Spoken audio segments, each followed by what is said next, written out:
E aí, fofuras? De buenas? Joia? Então vamos lá. Agora nós vamos para a parte final da fisiologia, que eu vou falar dos movimentos vegetais e fotoperiodismo. Tudo bem? Então vamos lá. Movimentos vegetais. O primeiro grupo de movimentos é o tactismo. Então os tactismos, eles são... Deixa eu pegar uma caneta aqui. Essa aqui. Ó, não é essa aqui. É essa aqui, ó. Os movimentos de tactismo... Também não é essa. Agora sim, ó.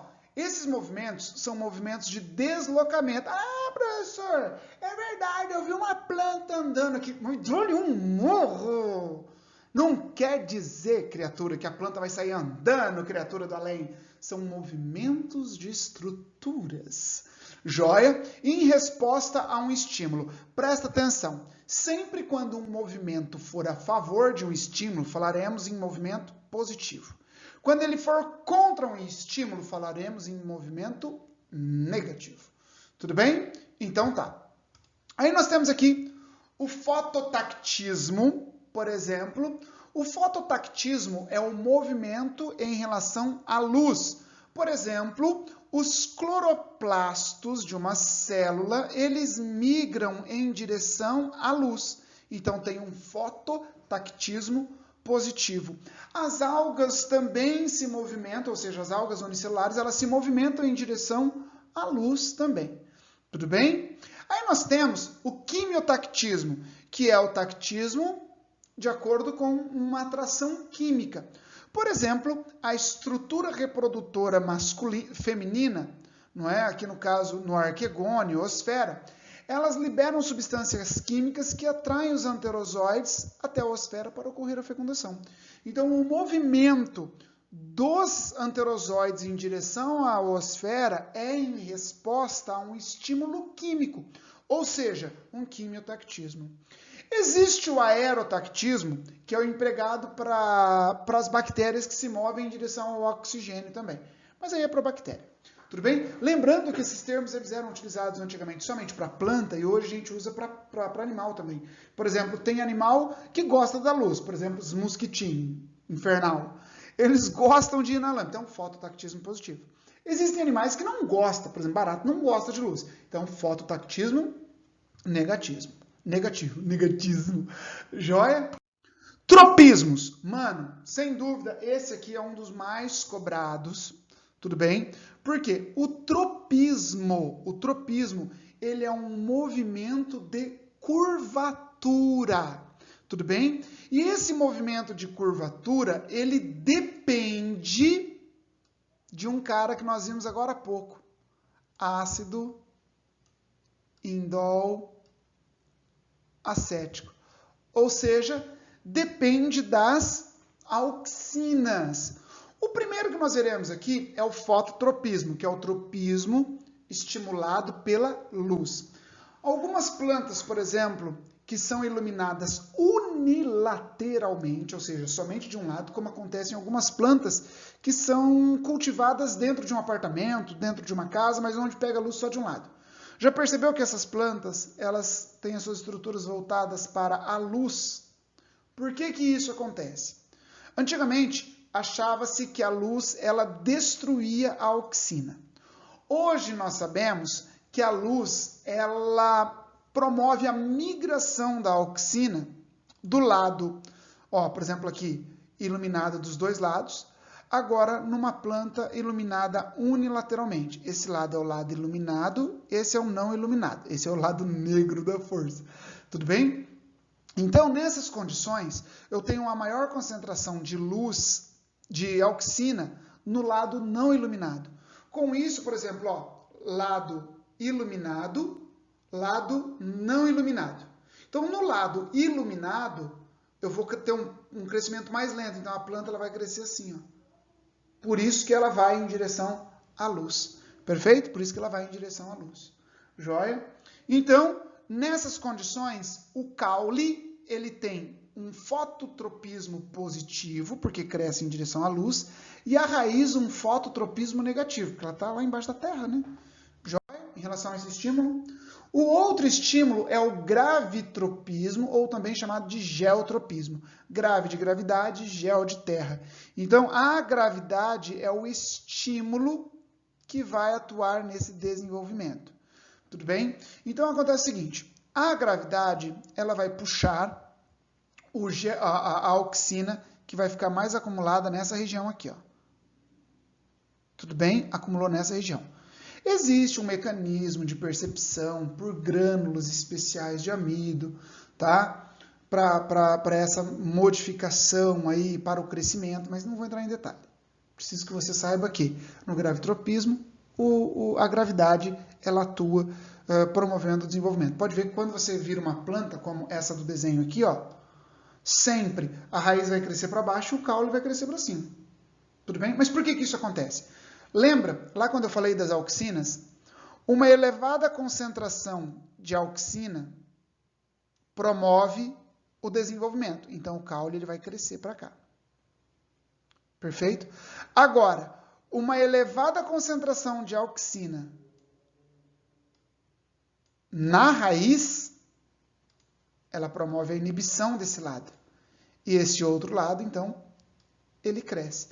Então, a elevada concentração de auxina na raiz inibe, por isso que ela vira para baixo, e a mesma concentração, que no caso aqui seria, ela está puxada aqui, né? A elevada, nossa, uma bosta esse risco. A elevada concentração no caule promove o desenvolvimento. Então é por isso que o caule cresce para cima e a raiz cresce para baixo. Então, o geotropismo em relação à gravidade do caule é negativo, porque ele está crescendo contra a gravidade. A raiz está crescendo a favor da gravidade. Então, ela tem um geotropismo positivo. Tem uma raiz que é o inverso, que é a raiz das plantas do mangue, aquela raiz chamada pneumatóforo. Os pneumatóforos têm geotropismo negativo igual ao caule. Tudo bem? Anota isso aí no seu cadernito. Joia? Aí nós temos os nastismos, nastes. Eu levei meu copo para lá e não trouxe de volta, estou com sede agora. Nastismos, nastes quer dizer fechar. São movimentos de fechamento, tudo bem? E esses movimentos, é importante a gente ressaltar que são movimentos reversíveis e que independem da origem do estímulo. Tudo bem? Ou seja, se você vai bater de lá para cá ou de cá para lá, ela vai fechar do mesmo jeito a estrutura.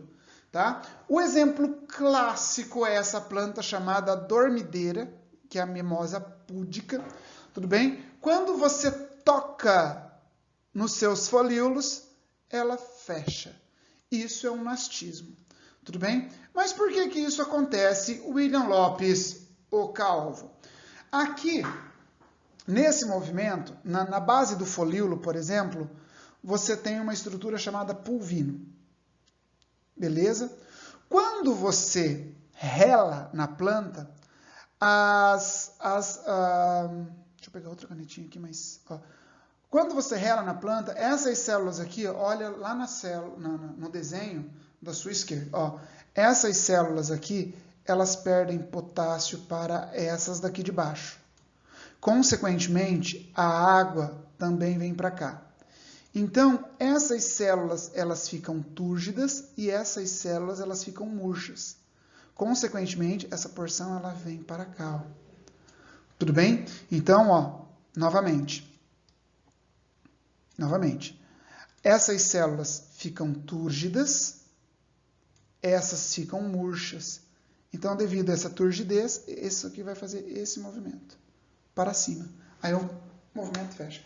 Isso também vale para a planta carnívora. Aí é o seguinte, cada estímulo vai receber o nome. Seismonastismo é o abalo, ou aí você tem nictinastismo, que é quando é à noite. Tudo bem? Quimionastismo, tá? Tigmonastismo, que é o toque. Joia? Então, pessoal, nastismo é fechamento. Joia? E agora, fotoperiodismo. Fotoperiodismo se refere à duração dos dias em relação à noite. Ou seja, o ciclo circadiano, 24 horas. Tudo bem? Aí atrás está um IP, não é? Um IP roxo, que ele floresce na época aí de final de maio, em junho, mais ou menos, né? Meio de junho, não é? Que é o outono, ou seja, essa daí é uma planta aqui na nossa região é outono, né? É uma planta de dia curto, como vocês verão. Então, o fotoperiodismo ele corresponde à quantidade de luz que uma planta recebe em 24 horas. Quem vai perceber essa luz em 24 horas são os fitocromos. Os fitocromos são pigmentos proteicos, beleza? Que absorvem luz em comprimentos na onda do vermelho. Então, esses pigmentos são normalmente de coloração azul esverdeado. Por quê? Ele reflete o azul e reflete o verde. Aí, eu preciso que você saiba que esses fitocromos, eles têm duas... Eles têm... Meu celular conversando comigo. Eles apresentam duas formas interconversíveis, tá? Apresentam duas formas interconversíveis, que é o fitocromo ativo e o fitocromo inativo. Você precisa saber que o vermelho curto, ele ativa o fitocromo. E o vermelho longo inativa o fitocromo. Isso é o comprimento de onda. Então, o comprimento de onda curto ativa o fitocromo e o comprimento de onda longo inativa o fitocromo. Sendo assim, nós temos dois fitocromos. O fitocromo inativo, que é chamado de fitocromo vermelho, que é esse cara aqui. E o fitocromo ativo, que é o fitocromo vermelho longo, beleza? Que é esses caras aqui. Aí presta atenção, presta atenção. Então eu tenho o fitocromo ativo e o fitocromo inativo. Então eu falei para vocês que o comprimento de onda de 660 nanômetros, ou seja, o comprimento de onda curto transforma o fitocromo em fitocromo longo, beleza? Que é o fitocromo vermelho. Joia? Então ele ativou o fitocromo. E quando ele recebe luz no comprimento de onda de 730 nanômetros, ele é inativado. Então, durante o dia, você está ligado que você tem todos os comprimentos de onda. Então ele fica ativa, inativa, ativa, inativa, ativa, inativa, ativa, inativa. Tudo bem? Então, ó, o comprimento de onda de 660 nanômetros ativa o fitocromo. O comprimento de onda de 730 nanômetros inativa o fitocromo. Perfeito? É importante saber que durante a noite esse fitocromo ele é inativado lentamente. Tudo bem? Ele é inativado lentamente durante a noite. O fitocromo, quando ele está ativo, ele desenvolve respostas biológicas. Agora, eu preciso que você saiba o seguinte. Ele, quando está ativo, ele promove ações de inibição, mas também pode ter ações de estímulo. Porque a gente acha que, às vezes, o fitocromo ativo ele só estimula. Não, ele pode estimular ou pode inibir. Aí, durante o dia, logo que amanhece, o fitocromo ativo, ele estimula a abertura dos estômatos, que nós já vimos sobre abertura estomática, a floração e a germinação de sementes. Vamos falar sobre a floração. Quanto à floração, nós temos um determinado termo chamado fotoperíodo crítico. O fotoperíodo crítico ele é um limite entre a floração e a não floração de acordo com a luz recebida em 24 horas. Tudo bem? Então, o fotoperíodo crítico é o limite entre a floração ou não floração de acordo com a luz recebida em 24 horas. Tudo bem? Então tá. E esse valor de luz recebida varia de espécie para espécie. Tudo bem? E como ele varia, então nós teremos três tipos de planta. As plantas de dia curto, as plantas de dia longo e as plantas neutras ou indiferentes, ou seja, elas dependem de outros fatores para a floração. Tudo bem? Bom, vamos lá então. Nesse sentido, o fotoperíodo crítico, vem comigo. Você não precisa ficar decorando cada planta, porque cada planta tem um, então você não precisa ficar decorando. Você tem que saber interpretar o negócio. Vamos imaginar um fotoperíodo crítico aleatório que eu coloquei aqui de 13 horas. É um fotoperíodo crítico. Tudo bem? Vamos imaginar então que a planta ela floresce em um valor igual ou menor ao fotoperíodo crítico. Ou seja, ela só floresce recebendo 13 horas, 12, 11, 10. Ou seja, o máximo que ela pode receber é 13 horas. Beleza? Então ela floresce recebendo de 13 horas para baixo. Então essa planta ela é chamada de planta de dia curto. Porque ela floresce recebendo um valor igual ou menor que o fotoperíodo crítico. Tudo bem? Que o fotoperíodo crítico. Joia?